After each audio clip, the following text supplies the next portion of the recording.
Hello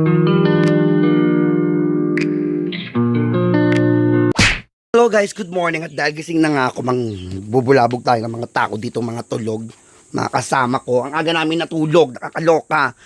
Oo. Hello, good morning! Magsibangon na kayo dyan. Hi! Netizen, bumangon na kayo. Tayo ay kakain at mag-iilog tayo ngayong araw. Oo. Hoy, Joseph! Bumangon ka na, Joseph! Anyways guys, good morning. It's my second day here in Anda, Pangasinan. Arte. Guys, nag-inom kami kagabi pero swabe lang yung inuman namin at ang sarap ng tulog ko, asing talagang ang sarap at ang haba. Oh, sabi nga nung bayaw ko, ang lakas ko rin humilik. Oo. Nakakalok. Pero ayan, so today ang plano is sa aso nakakul-kul pa. Hinahabol ako ng apo ko rin. No? Hurry up! Hurry up. Ang plano today is mag-iilog kami. Hindi nyo kaya mag-iilog. Oo. Yan. Dahil bukas last day ko na po. Oo. Ano ba?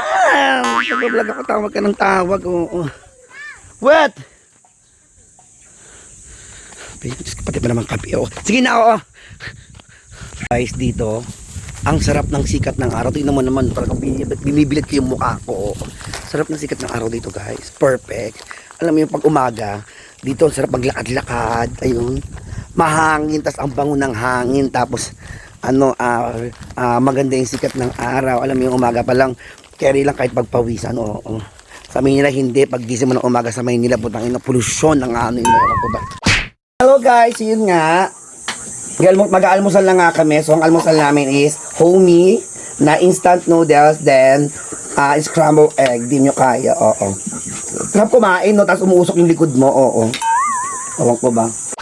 So guys, yun nga, natapos lang namin kumain. So ang plano is baka kami ay mag-Tutundol Beach or maglalagoon like Eco Park, kasi ano yan, parang ilog or lagoon. So malalaman mamaya kung saan kami pupunta. Oo. Nagpaplano kami ng dagat, wala pa kaming baon, ewan ko ba. Oo. Mga taong to, nagigigil ako. Hello guys, so ngayon nga, meron akong gustong i-share sa inyo, no. Every time na pag nararamdaman ko, nanghihina ako or magkakasakit ako or pagod ako, guys, meron ako isang iniinom na vitamina, which is the Berocca. Hoy, Berocca baka naman, oo. Berocca guys, napakaganda nito and talagang proven testing ko talaga to. Lagi ko itong iniinom. Lalo na, minsan nga pag may hangover ako, iniinom ko to guys at perfect talaga ito para sa akin. So, guys, kung kayo ay laging pagod, nanghihina, nang lalambot, i-try nyo na yung Berocca guys. Perfect to. So, pwede nyo mabili to sa mga sa Mercury Drugs or sa mga Watson. So, may per piece naman tayo, 25 pesos isa. At kung gusto nyo ng maramihan, so makatipid kayo ng mga like mga 15 pesos. 250 ata ito. I-try nyo na guys. Oo. Netizens, so yun nga guys. So, ayan, nakita nyo naman, ready na ako. At kami nga ay mag-Tutundol Beach. So, kung familiar ka sa Pangasinan, alam mo ang Tutundol Beach ay isa sa pinakasikat din na liguan dito sa Anda, Pangasinan. So, ayan, ingat sa amin guys.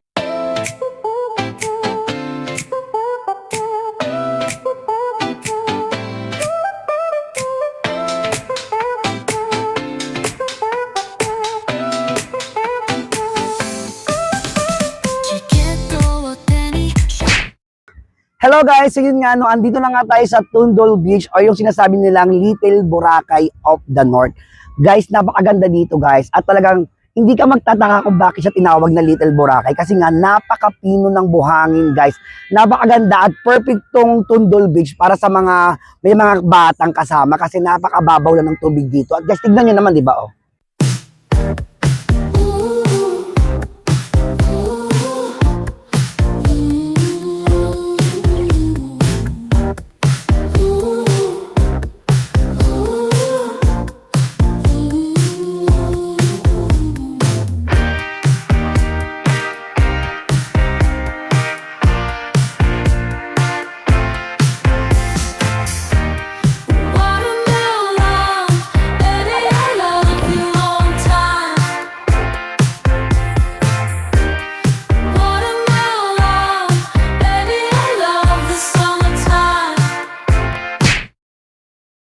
Nga guys, no, pauwi na nga kami galing dito sa Tutundol Beach at ang plano namin mamaya mag-iinom ng konti tapos mag-iilaw daw kami, manghuli kami mga talatalangka sa tabing dagat, ewan ko ba, naging mandaragat na ako dito sa Pangasinan. Oo.